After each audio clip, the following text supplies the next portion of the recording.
So today uh, we will continue reading from Srimad Bhagavad Gita, chapter 1. The title of the chapter is Sainya Darshan or Observing the Armies. And today we will do two shlokas, mainly the shloka number 13 and shloka number 14. So let us chant first shloka 13, read its translation, and then chant 14 and translation. So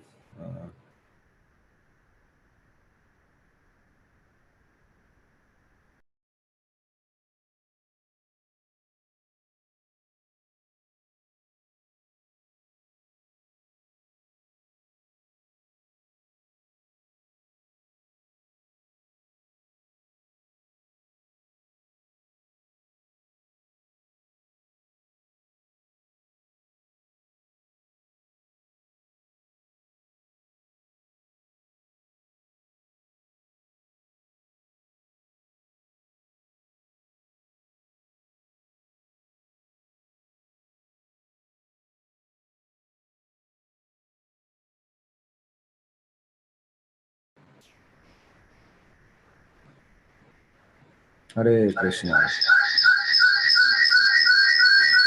Sorry, I don't know, the Zoom was somehow disconnected. It's connected again now. So please, I will please unmute. Everybody can unmute, and then we chant the shloka number 13. Tatha shankascha bhairyascha तथा शङ्कश्च भैर्यश्च पाणवानक गौमुखा बाणवाकगोमुखा सहसैवाभ्य हन्यन्त सहसैवाभ्यायान्त शब्दस्तुमुलो अभवत् ससप्तस्तुमुलोऽभवत् तथा शङ्खश्च भैर्यश्च तथा शङ्कस्य च भैर्यश्च प्रणवानकगोमुखा वनमानगोमुखा सैव्याभ्यहन्यन्त सहस्य शब्दस्तुमुलोऽभवत् ससप्ततुमुलोऽभवत् ततः शङ्खाश्च भैर्यश्च प्रणवानाकगोमुखा सहसैव वाभ्यहन्यन्त सशब्दस्तु मूलोऽभवत्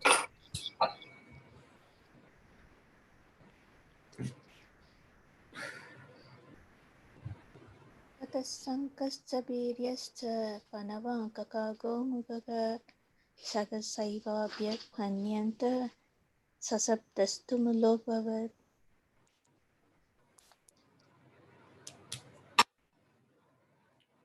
Okay, the translation of 13th is, after that conch shells, drums, bangles, trumpets, and horns were all suddenly sounded, and the combined sound was tumultuous. So this Shankha, Bhairya, Panavanaka, these are all the instruments, and these were sounded on the Kaurava side.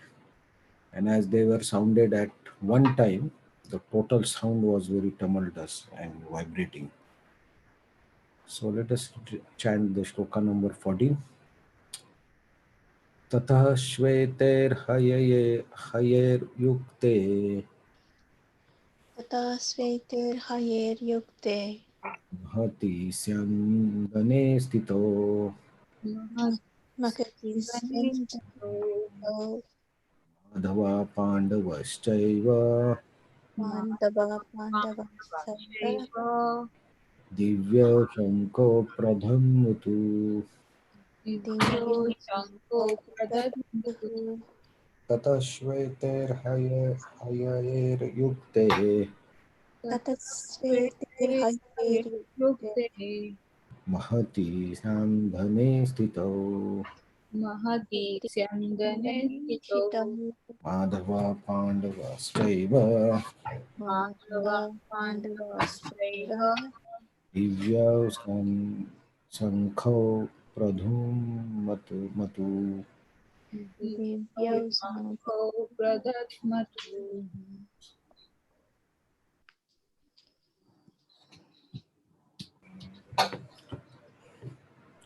Anybody wants to chant?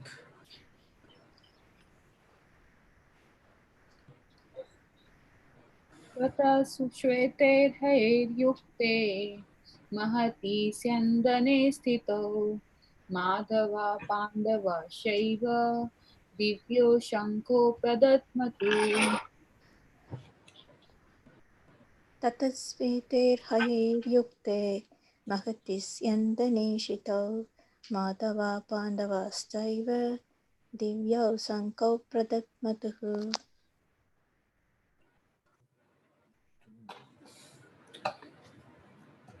Translation and purport. On the other side, both Lord Krishna and Arjuna, stationed on great chariot drawn by white horses, sounded their transcendental conch shells. Purport. In contrast with the conch shell blown by Bhishma Dev, the conch shells in the hands of Krishna and Arjuna are described as transcendental.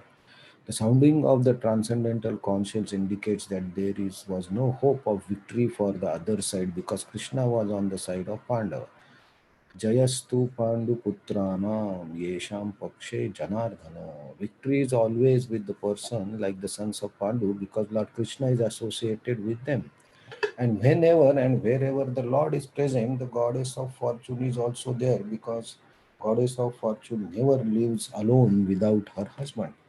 Therefore, victory, fortune are awaiting Arjuna, as indicated by the transcendental sound produced by the conch shell of Vishnu or Lord Krishna. Besides that, the chariot on which both friends were seated had been donated by Agni, the fire god, to Arjuna. This indicated that this chariot was capable of conquering all sides wherever it was drawn over the three words. So, here in the Bhagavad Gita, you can say the first time this mention of Krishna and Arjuna together. So till now, like Sanjay and Dhritarashtra had the dialogues, and then Duryodhan and Drona had the dialogues, and then Bhishma Dev started the action by blowing his conch shell, and now the scene or the focus is on Krishna and Arjuna. So this is, you can say, the entry of Arjuna and Krishna in Bhagavad Gita. So first the scene of the battlefield was like a movie. It was drawn, and then now the main characters, Krishna and Arjuna, are introduced in this shloka. And uh, when they are introduced in a way that tata means thereafter, means now whatever happened was on the Kaurava side, right? Everything, dialogue, Sanjay, Dhritarashtra, Drona, Duryodhan, Bhishma, everything was on Kaurava's side. And now this is the first time the focus is now on the other side of the war or other party of the war, which is Pandav, and the main focus is Arjuna and Krishna. And how it is introduced that Sveter Hayayer Yukte Mahati Chandhane Stito. So on the white horses, which are very beautiful, uh, uh, Arjuna and Krishna are sitting on the great chariot. So there is story of this chariot, right? The in Bhagavatam it is mentioned in the first canto about the Khandava one.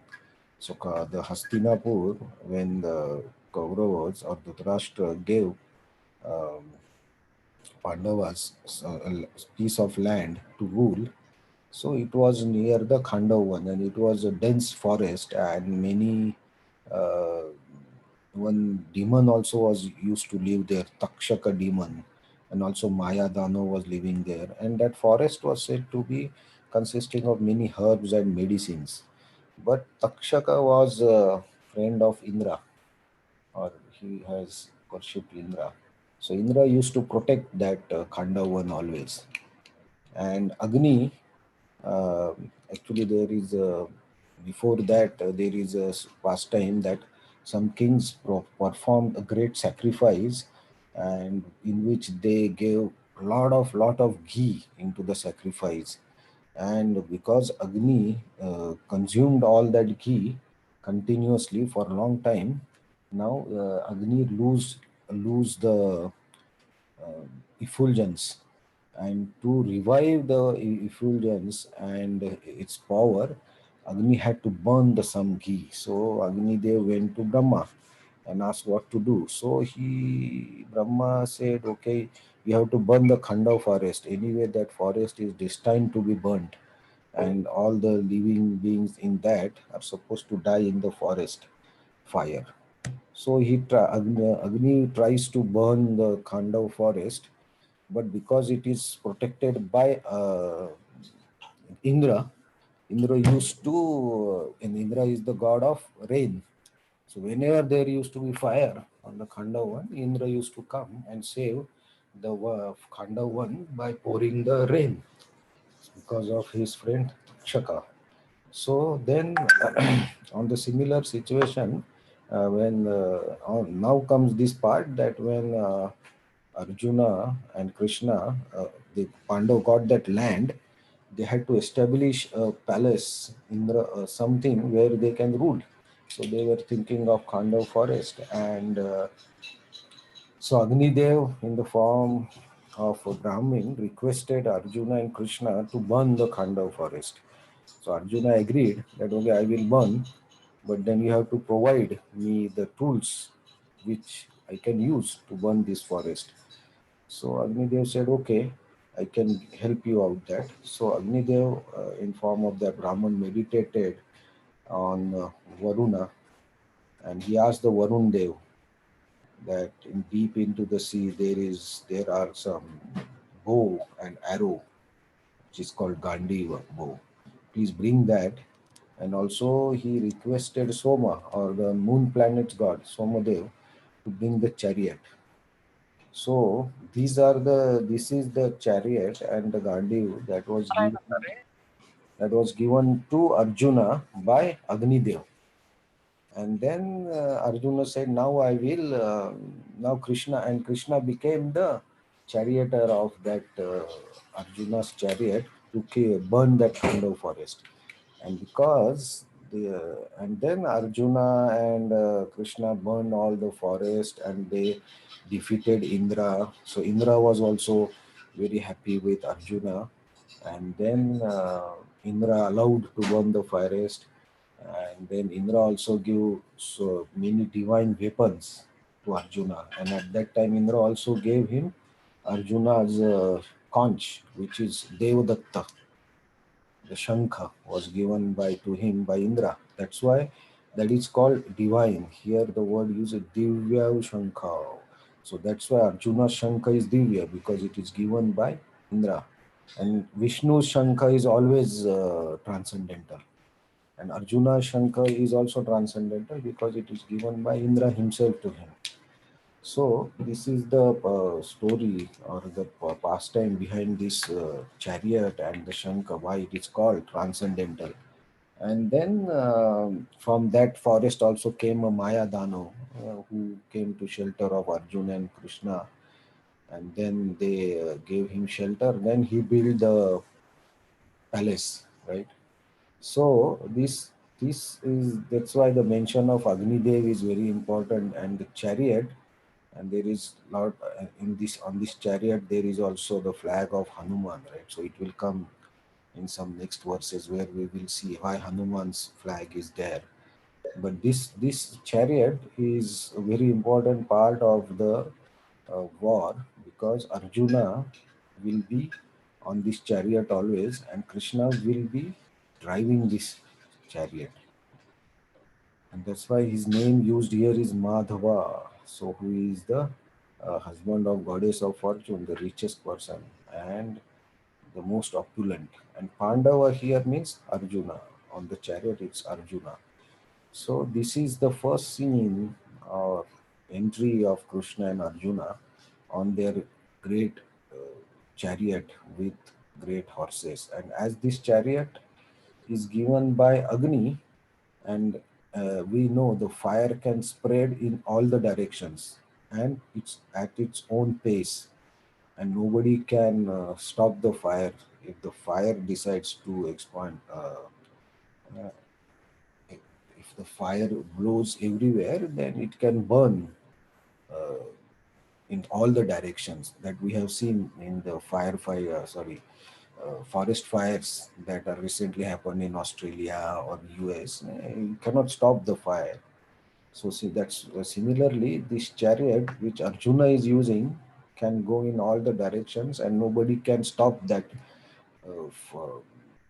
chariot, and it is driven by Krishna, the most skillful chariot driver. So this now the focus is on Krishna and Arjuna, and from here the mostly there will be dialogues and talk about Pandav, and then Krishna and Arjuna, where the dialogue between Krishna and Arjuna is the Bhagavad Gita, and it's so right now they are standing with the army of Pandava, and interestingly, though Pandav Sena's commander is Drushtadumna, the first mention here is of Krishna and Arjuna because they are the most important. Arjuna is the most important and great fighter from the Pandava side, and Krishna, being Vishnu, is the intelligence or the person who will drive all this war to Dharma side. So these two characters are explained or introduced in Bhagavad Gita, along with the chariot and the white horses. And their conscience, I told Devadatta was given by gods, so that's transcendental conscience. The name of Arjuna's conscience is Devadatta, so that will come in the next shloka. And Prabhupada mentions here that wherever there is Krishna and Arjuna, there is always victory, Lakshmi, and all the good fortune. So this is last, the last chapter, 18th chapter. While concluding the Bhagavad Gita, Sanjay mentions this. So Srila Prabhupada has also mentioned here that wherever there is Krishna and Arjuna, their victory will be on their side always. So these are a few points about this shloka, these two shlokas, and the introduction of Krishna and Arjuna and the chariot. So anybody has any other story or heard of anything about the chariot or the horses, then please share.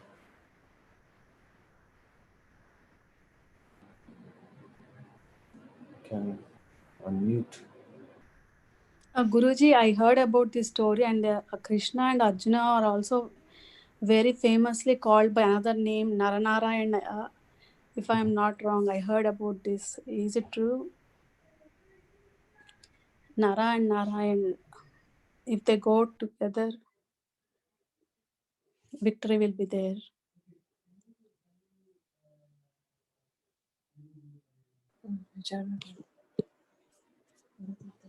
Hello. Hello? Yeah, Naranarayan, I will tell tomorrow in a little bit detail about the Oh, okay. Naranarayan. But yeah, it's almost the same. But there is a Okay. great pastime about Naranarayan also. Naranarayan Rishi, right? I means like I heard the story, this kind of one, and Naranarayan means like Narudu Narayana. In Telugu, I heard this story. Narudu Narayana came to Kandavan, and they fought with the fire and everything. So wherever this pair, the Narudu Narayana used to go, there will be victory. There was all the time victory only. That's what I heard the story. like Krishna and Arjuna, but another name is called as Narudu Narayana. So I want to clarify whether it's what I heard is correct or not. That's all.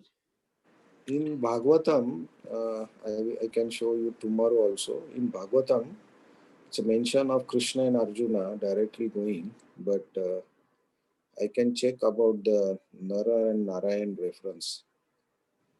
But Narayan represents Vishnu Tattva, right? Oh, okay. So from that angle also.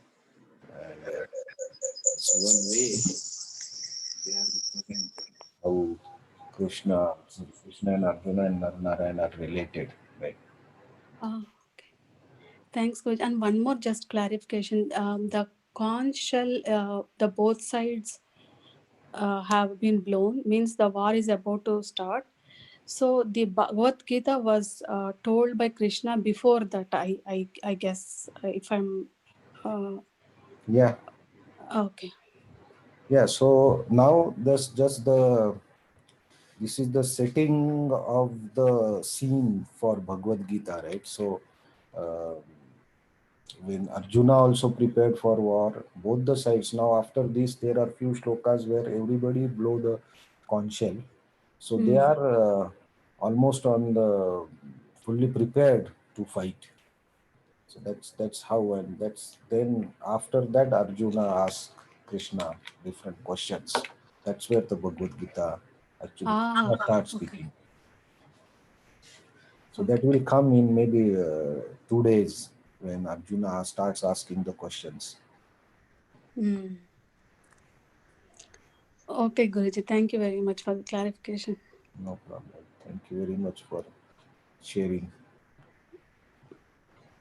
Can you explain the meaning of word transcendental? Transcendental means divya, right? So in 7.7 also, Krishna says that his appearance and his pastimes are transcendental. So transcendental means not of this world or not of this material world, or which are eternal.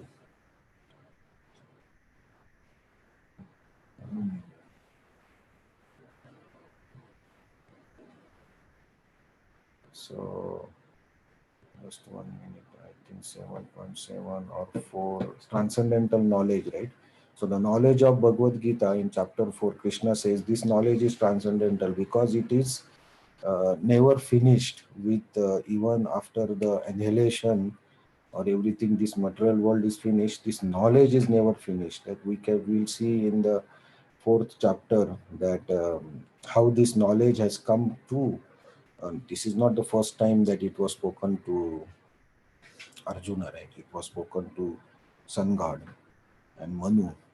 So it was spoken many millions before this was spoken. So this way that knowledge and is eternal, it never finishes. Similarly, the uh,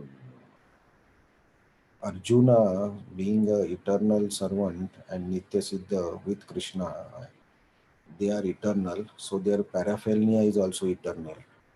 So that's why the conch that Vishnu has on his hand, chakra, pushpa, they are all transcendental, they are eternal.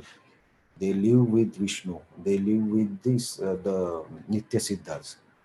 So that is the main meaning of transcendental. Transcendental to these three modes and transcendental to the material world. It's beyond this. So they exist in the spiritual world also. Janma karma chame divyam. So here also divyam. So janma and karma, the activities done by Krishna, are transcendental. So they are beyond this material world. Activities does not upon leaving the body take his birth again. So if you understand these transcendental things, then you are beyond, you are understanding the things beyond this material world. And it's from the eternal abode. That's the main meaning of transcendental.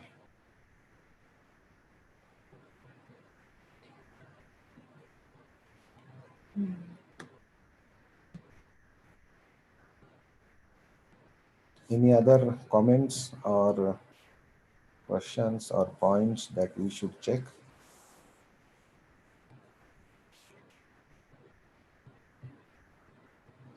Thank you so much for the kind of forest story. And the transcendental explanation is very nice. Yeah, we try, because studying Bhagavad Gita is also transcendental thing, because Bhagavad Gita is transcendental, spoken by Vishnu or Krishna.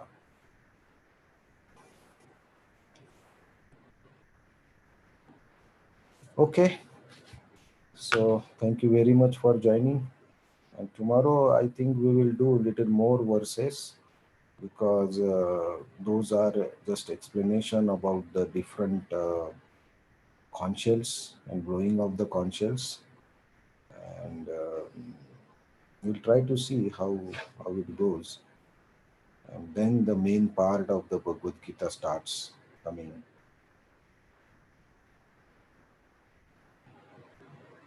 Okay, thank you very much. Hare Krishna. Hare Krishna. Thank you, Guruji. Thank you very much. Thank you, Hare Krishna. Hare Krishna, Guruji. Thank you. Krishna.